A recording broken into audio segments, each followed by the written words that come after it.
একটা গ্রামে নিয়ে যাই আপনাদের, যেখানে একবেলার খাবার জোটানো ছিল যুদ্ধের মতো কঠিন। ভাতের বদলে খেতে হতো মার। অভাবে নাকফুল বিক্রি করে বাজার করেছেন এমন পরিবারও রয়েছে গ্রামে। সেই গ্রামই এখন বদলে গেছে চেনার বাইরে। কোন ম্যাজিকে গ্রামের সবার তীব্র অভাব দূর হলো?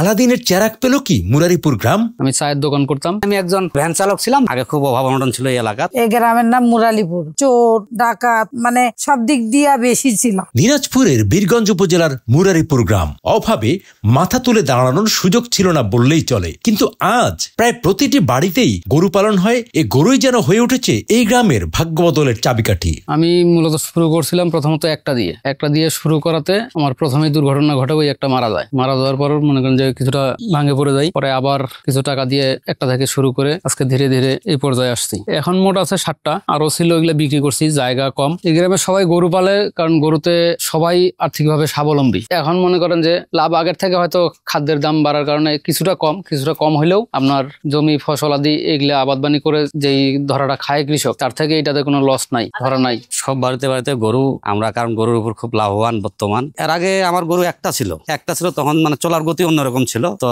এখন মোটামুটি আল্লাহ দিলে প্রায় 8-10টা গরু আছে। তখন তো সাংসারিক অবস্থা খুব খারাপই ছিল। আর এখন দিলে হয়তো দেখা গেল হঠাৎ আমার 50-60 হাজার 1 লাখ টাকার প্রয়োজন, আমার একটা গরু বিক্রি করলে মনে করেন যে 1 লাখ 1.5 লাখ টাকা গরু আমার হয়ে যায়। গরু পালতে কিন্তু মজাই লাগে, কারণ আমরা সপরিবারে গরু খাবার দিতে যখন শুরু করলাম, হয়তো আমি আমার ছেলে, আজকে আমি গোসল করাইলাম একাই, 7-8টা গরু গোসল আমি একাই করাইলাম। কাজ করলে মানে ওটা পরিশ্রমটা বাড়ির কাজের সাথে, তো ওই জন্য একটু ভালো লাগে। আমাদের পরিস্থিতি খুব খারাপ ছিল। আমার স্বামী কিন্তু রঙের কাজও করছিল। যখন গরু পালা শুরু করছি আর পর থেকে আর রঙের কাজ করে না। বছর শেষে মেলাই টাকা পাওয়া যায়, কমপক্ষে 10-12 লাখ টাকা এরকম আসে বছরে আসবে।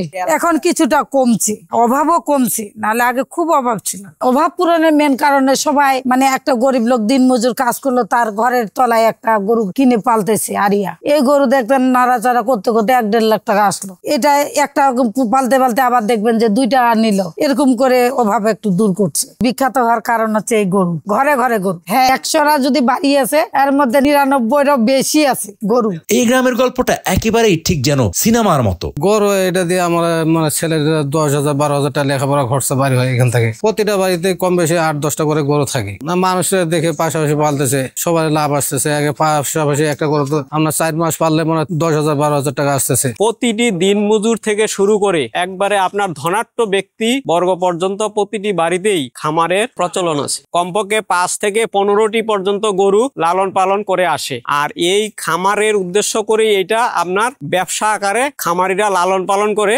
ব্যাপকভাবে উপকৃত হচ্ছে। কুরবানি উপলক্ষে বলতে কি আমাদের এখানে সব সময় গরু লালন পালন চলমান। কুরবানি ঈদের সময় তো একটু বাড়েই, কিন্তু সব সময় চলমান আছে। সর্বপ্রথম আমাদের মুরালিপুর বাজারের ডাক্তার আমাকে পরামর্শ দিল, গবাদি পশু ডাক্তার পরামর্শ দিল যে তুমি গরু পালন করো। তখন আমি বাজার থেকে, আমাদের এখান থেকে মোটামুটি 10 কিলো খোঁচাবাড়ি হাট বাজার একটা, ওই বাজার থেকে 2টা গরু নিয়ে আসছি। 2টা গরু পুষে এখন মোটামুটি আমি লাভবান। এখন মোটামুটি আমার 4টা গরু। হ্যাঁ, আমি কখনো চিন্তা করি নাই যে গরু পালন করে আমি এতটুকু লাভবান হবো বা সচ্ছলমান হবো। আমাদের দিকে এত গরু পালে প্রত্যেকটা বাড়িতেই 2টা 4টা 5টা 10টা গরু আছে, ওনারা গরু পুষে অনেক লাভবান হচ্ছে।